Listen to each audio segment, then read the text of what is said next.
Mike Patton here at Tennessee State, where we're getting ready to find out where the Tennessee State Tigers will be playing in the NCAA Tournament for the first time in 31 years. I have someone that's very special to this program to talk about this program in this year. Would you mind introducing yourself, ma'am? Well, I'm Teresa Phillips. I'm the retired athletics director at Tennessee State University. And also, I was women's basketball coach from 1989 to about 2000. Okay, all right. So with the energy and the buzz around this program, what can you just say about this season and what all has happened here at Tennessee State and Gentry Center? Well, the season has just been phenomenal, to be honest. I really attended some of the early games. Pretty good team, you know, it looked like it might have a great year, might have a pretty good year.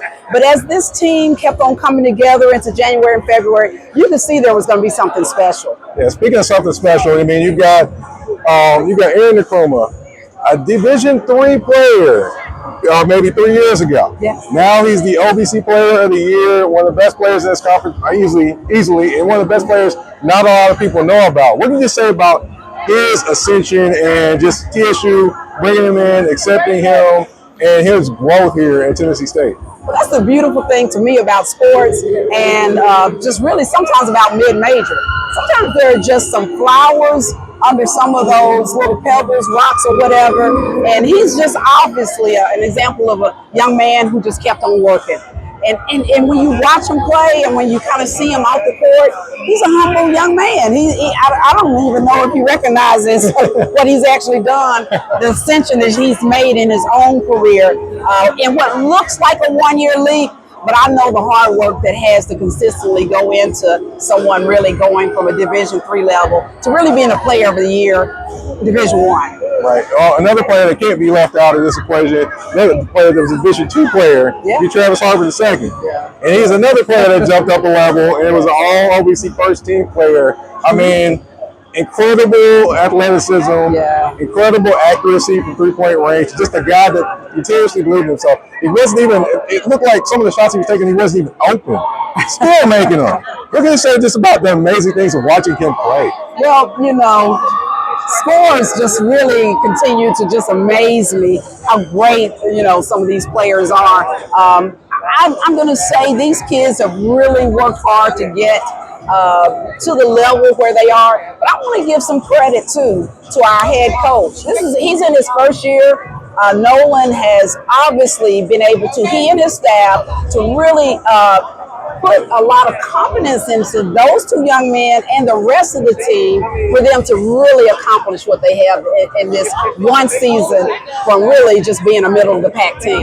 What can you say about the bond you've seen? Like you mentioned it, Nolan Smith, the incredible job that he's done with the team. Basically, he inherited a team that was here, minus one person, which is point guard Dr. Harris. But he inherited that team, and he turned around and took this team from making it semifinals last year to a OVC regular season and postseason champion. What do you say about the job and the bond he's done? It was just really tough because when you do a regular season, that means you've had consistency through the whole conference season. And then because sometimes in the conference tournament, you know, someone can get on a hot streak and win. But they were consistent throughout the season. Then they really just were ascending towards the end of the season. I say Nolan really imparted a couple of things to them. Really unselfishness and toughness. When you see that team, you see a lot of unselfishness and a lot of toughness when they get down or when the shots aren't dropping or whatever the circumstances. You know, I really have seen them continue to play. I've left at halftime a couple of times because, you know, I'm kind of older, retired. I get sleepy. I watch the women's game and I listen to the rest of the game and I thought, I don't know if they're going to be able to pull this one out. And they do. And when you go back and look, they just stayed steady. They just kept on working hard. They kept on fighting. They kept on playing together.